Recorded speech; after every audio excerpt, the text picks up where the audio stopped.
Hello friends, स्वागत है आपका हमारे इस चैनल मनोरंजक स्टोरी पर।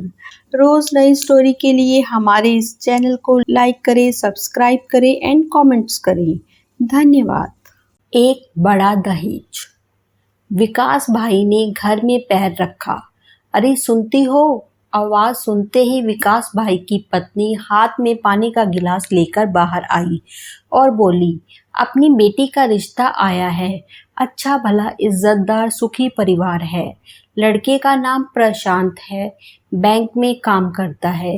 बस बेटी हाँ कह दे तो सगाई कर देते हैं। बेटी उनकी एकमात्र लड़की थी।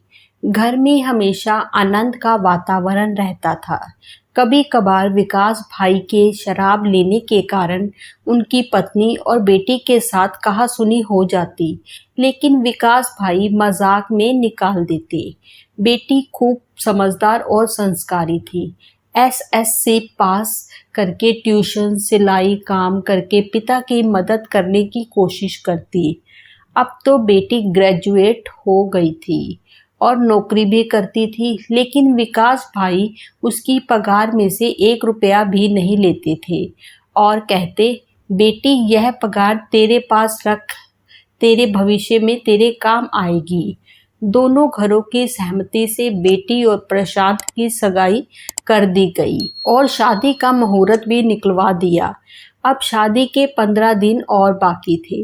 विकास भाई ने बेटी को पास में बिठाया और कहा, बेटा तेरे ससुर से मेरी बात हुई। उन्होंने कहा दहेज में कुछ नहीं लेंगे, ना रुपया ना गहने और ना ही कोई चीज। तो बेटा तेरे शादी के लिए मैंने कुछ रुपए जमा किए हैं।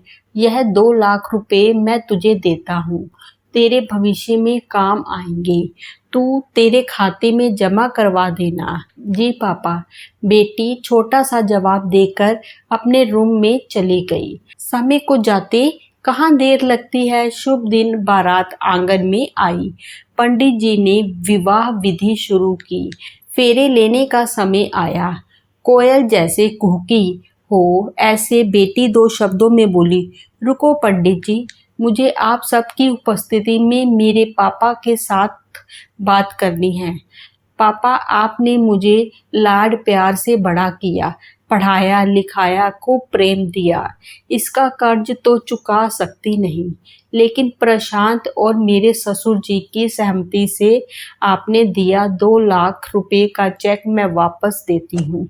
इन रुपयों से मेरी शादी के लिए हुए उधार वापस दे देना और दूसरा चेक 3 लाख जो मैंने अपनी सैलरी में से बचत की है, जब आप रिटायर होंगे तब आपके काम आएंगे।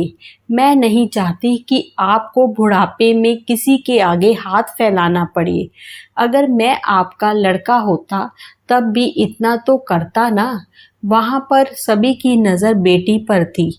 पापा अब मैं आपसे जो दहेज मांगू वो दोगे? विकास भाई भारी आवाज में हाँ बेटा इतना ही बोल सके। तो पापा मुझे वचन दो, आज के बाद शराब को हाथ नहीं लगाओगे। सबकी मौजूदगी में दहेज में बस इतना ही मांगती हूँ। लड़की का बाप मना कैसे करता? शादी में लड़की की विदाई के समय कन्या पक्ष को रोते देखा होगा, लेकिन आज तो बारातियों की आंखों में आंसुओं की धारा निकल चुकी थी। मैं दूर से उस बेटी को लक्ष्मी रूप में देख रहा था। रुपए का लिफाफा मैं अपनी जेब से नहीं निकाल पा रहा था। साक्षात लक्ष्मी को मैं कैसे लक्ष्मी दूं? लेकिन एक सवाल मेरे मन में जरूर उठा, भ्रूण हत्या करने वाले लोगों को इस जैसी लक्ष्मी मिलेगी क्या? धन्यवाद।